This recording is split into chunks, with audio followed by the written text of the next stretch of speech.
Hey everybody, this is the Florida Golden Girl. Today's travel adventure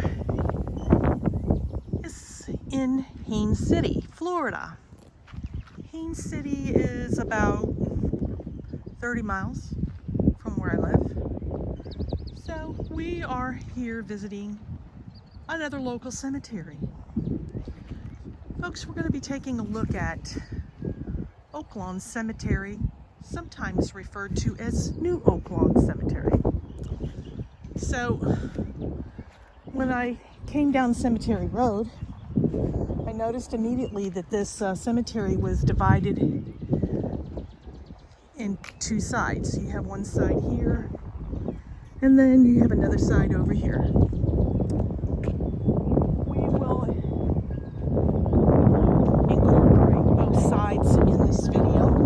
So it's going to be a bit of a lengthy video today. I hope you had your snacks ready, and let's see what we've got. I am not with my sidekick today. He did not want to go. I told you he normally just comes to either keep me company or try and keep me safe. It depends on what day it is. So here is their map. It just gives an overlay out. It's quite big. And then here is their index of cemetery deeds. So that gives you an idea of what's available. So if we start out, this may be an older section because there's quite a few above ground graves. The roads look really good. You know, they look like they've been paved recently. So immediately when I enter, it looks like there is he was not in any type of battle. He was just a normal veteran. As I mentioned in previous vlogs, normally if they were involved in a campaign, it will be put on their marker. And sometimes, you know, veterans will either choose to have a head marker or not. My opinion is that with the price of everything that has went up, and if you're a veteran, I highly encourage you to take advantage.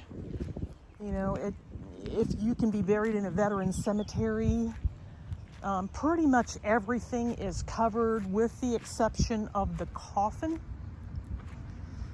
and et cetera, et cetera. So you have somebody there that looks kind of like that's a homemade marker that would say he died in 1950. See all the above ground graves? Some of them are like that. So we have a World War I veteran who died in 1964. His name is James Dukes.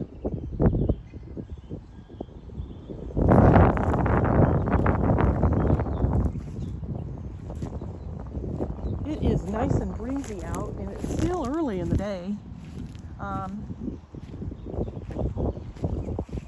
So you've got the Durans, both died in 1973.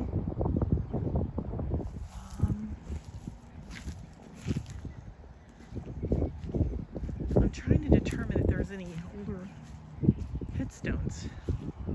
These look old, but it's 1961, 64, and then you have some more recent ones in the back. It's really a pretty cemetery. If it rains, the grass is going to be green. I don't know if they're the ones that would go out of their way to make sure that everything is well maintained, but it looks like it to a degree. Driving through Haines City, it's not what you would call a super rich place to live. You know, if you want to find a place to, if you're coming here and you're older and you're looking for a place to kind of settle down temporarily, Haines City's not a bad place to be. But you have to be careful what section of the city that you decide that you're going to reside in.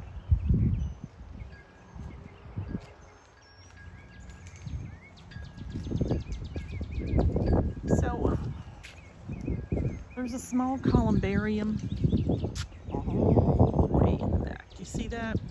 Back over, oh, excuse me, over that way. And then it looks like they're getting ready. They're digging a grave over there. So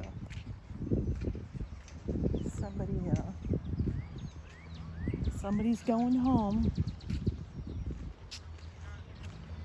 No, that's two of them. No, look at that. There's one there. Did you see that?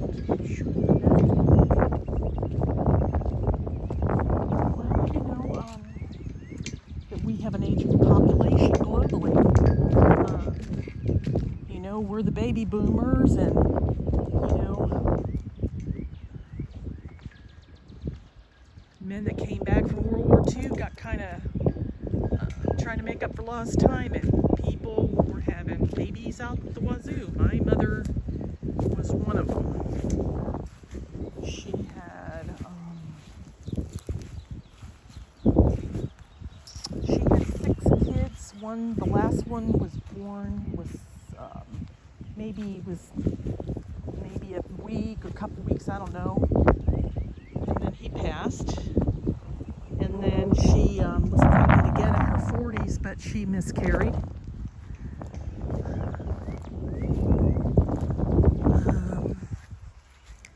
You have a World War II veteran over here. He died in World War II Korea, so he was career. And he died in 1996. You have a few.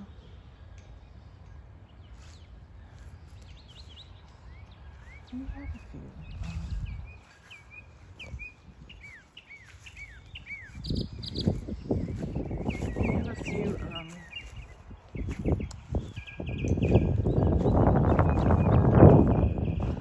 Veterans out here.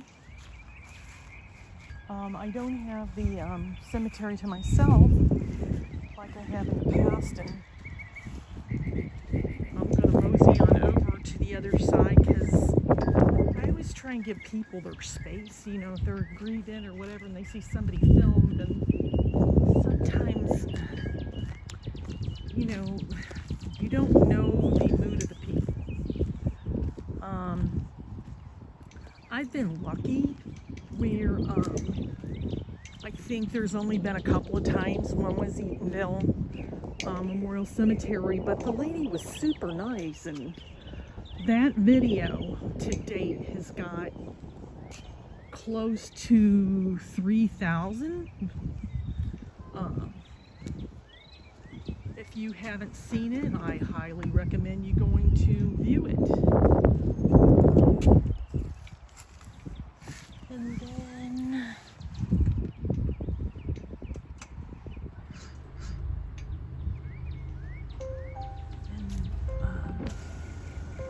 Auburndale, but that's when I had the 20 ant bites.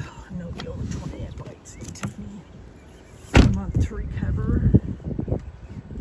So what we're going to do is, I'm going to do a little bit of a drive. So let's get the car, roll the windows down, and see.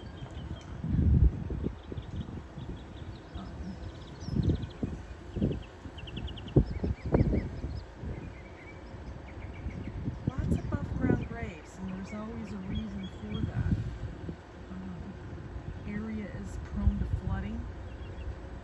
You know, you have that all over Florida and Georgia and South Carolina, even Louisiana. So we're entering G section on the left, B section on the right.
It's just so, if you want to go anywhere, you're going to have to put some mileage on your car. When I lived in San Antonio, it was different. Everything was close by, but here it's not.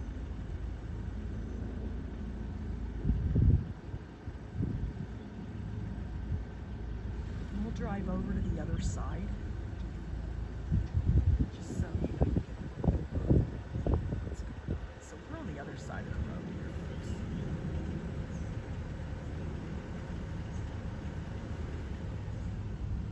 So Professor Pritchett, 1987, that's in the back. So this is not a historic cemetery. It's okay, it's very quiet, very well maintained. Yeah, that's right.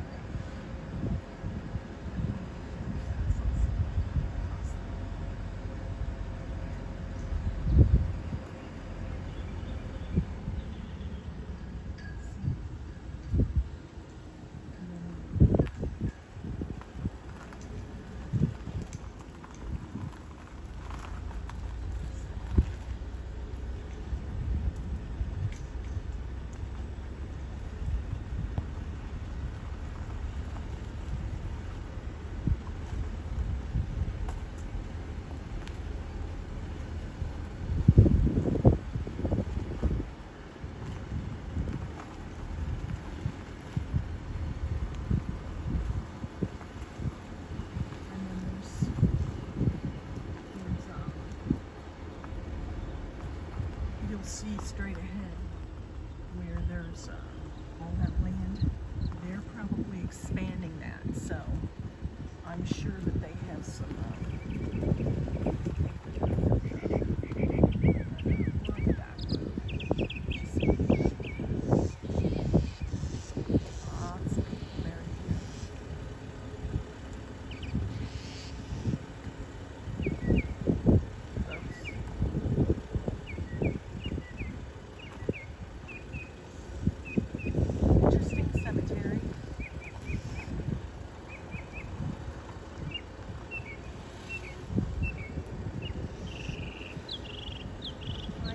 enjoyed today's ride today. Get an opportunity, check my earlier videos. I think you might find some interesting content out there. Like, subscribe, click on the notification bell to let you know when a new video will be uploaded. Word of mouth is how my channel grows. Visitors, thank you for coming by. It will be on to our next adventure. I hope you have an enjoyable weekend.